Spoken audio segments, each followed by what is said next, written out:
Hello everyone. पिछले video में हम लोगों ने प्रिज्म कैसे बनाते हैं एक गिवन नेट के द्वारा, इसको हमने जाना था। आज इस वीडियो में हम समझेंगे कि कैसे हम उसका सरफेस एरिया कैलकुलेट कर सकते हैं, क्योंकि ये भी आपके विद्यार्थी विज्ञान मंथन स्टेट लेवल कैंप में क्वेश्चन पूछा गया था। VVM state level camp EST section में ये क्वेश्चन आया था कि प्रिज्म कैसे बनाते हैं एक गिवन नेट के द्वारा, और फिर कहा गया था उसका सरफेस एरिया कैसे हम कैलकुलेट करेंगे। तो इस वीडियो में हम समझेंगे कि कैसे सरफेस एरिया हमें कैलकुलेट करना है। तो यहाँ पे ये हमारा प्रिज्म आप देख रहे हैं, ये इस तरीके से ट्रेंगुलर प्रिज्म है।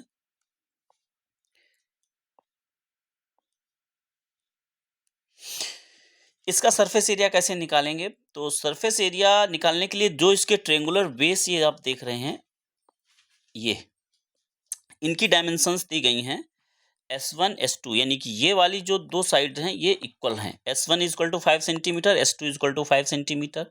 S3 जो है वो बेस है। S3 क्या है? S3 इसका बेस है 8 सेंटीमीटर, और इसकी जो लेंथ है, टोटल प्रिज्म की जो लेंथ है वो 16 सेंटीमीटर है। हाइट यहाँ से जो ट्रेंगल की हाइट है वो 3 सेंटीमीटर दी गई। जो फार्मूला होता है surface area of triangular prism is 2 into base area, क्योंकि बेस इसके दो होते हैं, दो ट्रेंगुलर बेस होते हैं, तो एक ये, तो इनका एरिया निकाल के 2 से मल्टीप्लाई करेंगे, plus base perimeter into L. तीन जो सरफेसेस होते हैं वो रेक्टेंगुलर सरफेसेस होते हैं, जैसे एक इधर ये देख रहे हैं आप, एक इसके अपोजिट साइड में, और एक नीचे बल ये होता है। तो तीन जो होते हैं रेक्टेंगुलर होते हैं। तो इसके लिए क्या करना है, इन तीनों साइड्स का सम अलग अलग निकालेंगे। तो v इंटू एच होता है रेक्टेंगल का, तो ये जैसे 5 इंटू 16 इस सरफेस एरिया का हमें निकालना है, तो 5 इंटू 16 आ जाएगा। तो इसको यदि हमने S1 माना है तो S1 into 16, S2 into 16 and S3 into 16 ऐसे निकाल सकते हैं। तो इसका जो फार्मूला हमारा बन जाएगा 2 into half base into height, ये बेस हो गए। और पेरीमीटर कैसे निकालेंगे इसका? S1 S2 S3 into L, क्योंकि ये लेंथ जो है ये कॉमन है सभी के लिए, तो 2 से 2 कैंसिल आउट हो जाएगा। बेस इंटू हाइट, बेस हमारा 8 सेंटीमीटर था और हाइट 3 थी, तो इसका हो गया 24। और S1 S2 S3 यानी इन तीनों को हमने ऐड कर लिया, 5 5 10 8 18 और 16, इनका मल्टीप्लाई कर लिया, तो ये आ गया 288 और 24, इनको ऐड करेंगे तो 312 सेंटीमीटर स्क्वायर। तो जो हमारा प्रिज्म बना था उस प्रिज्म का सरफेस एरिया इस तरीके से हम कैलकुलेट कर सकते हैं। कुछ और एग्जांपल एक दो देख लेते हैं इसके अलावा भी। नेक्स्ट एक और क्वेश्चन हमने लिया है कि what is the surface area of the given figure below. ये हमको प्रिज्म यहाँ पे दिया गया है।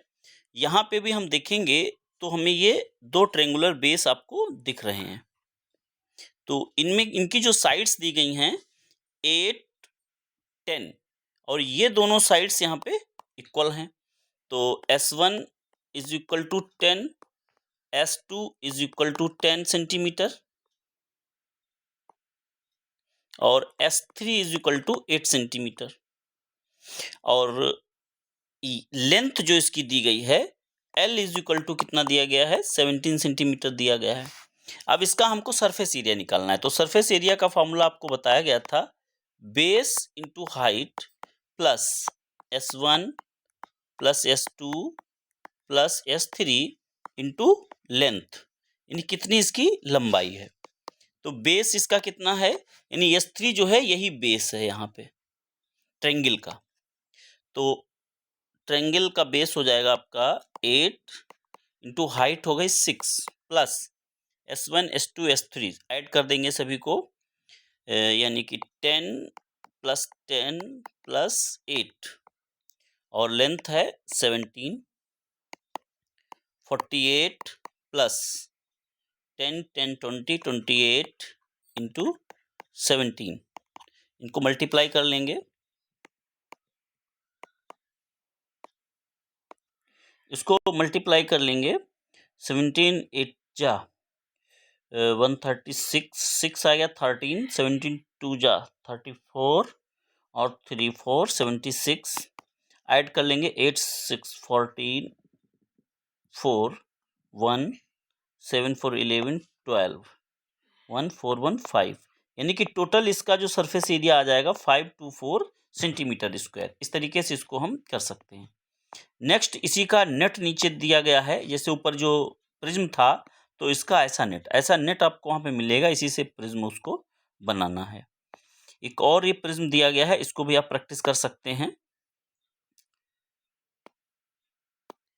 एक और एग्जांपल इसका देख लेते हैं कि कैसे हम इसका कैलकुलेट करेंगे सरफेस एरिया ट्रायंगुलर प्रिज्म का। यहाँ पे साइड्स दी गई हैं, ये वाली 7 है, ये वाली 7 है, यानी दोनों ये साइड्स जो है इक्वल हैं।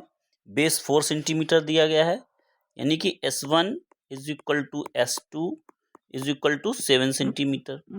S3 यानी कि जो बेस भी है वो हमारा यहाँ दिया गया है 4 सेंटीमीटर, और हाइट इसकी जो दी गई है वो 6 सेंटीमीटर, और लेंथ टोटल है 12 सेंटीमीटर। इसका निकाल सकते हो उसी फार्मूले से surface area. SA is equal to VH plus S1 plus S2 plus S3 into L। Solve कर लेंगे। बेस 4 सेंटीमीटर ये वाला, तो 4 into height 6 centimetre, 4 into 6 plus S1 S2 S3 तीनों का सम 7 7 14 और 4 18 इंटू 12, तो 4 6 जा 24 प्लस 12 8 जा 96 9 और 12 बन जा 12 9 11 216 ऐड कर लेंगे 6 4 10 1 2 1 3 4 240 सेंटीमीटर स्क्वायर। तो इस प्रकार हम प्रिज्म का सरफेस एरिया निकाल सकते हैं। ये जो क्वेश्चंस मैंने अभी सरफेस एरिया निकालने के बताए हैं आपको, ये क्वेश्चंस स्टेट लेवल कैंप में इस तरीके से पूछे गए हैं और आपके यहाँ भी आ सकते हैं। तो ये क्वेश्चंस आपको हेल्प करने वाले हैं स्टेट लेवल कैंप पे। तो ऐसे अन्य क्वेश्चंस का भी प्रैक्टिस करें, खास तौर से प्रिज्म के अलावा जो दूसरा शेप है जो सबसे ज़्यादा पिरामिड पे काम कर सकते हैं। पिरामिड, दूसरा क्यूब, तीसरा क्यूबॉइड, जो शेप्स हैं आपको मिल सकते बनाने के लिए, और या फिर उनके सरफेस एरिया वॉल्यूम कैलकुलेट करने के लिए मिल सकते हैं। स्फेयर यानी जो सॉलिड शेप्स हैं उन पे आप अच्छे से वर्क करें, और स्फेयर और कोन।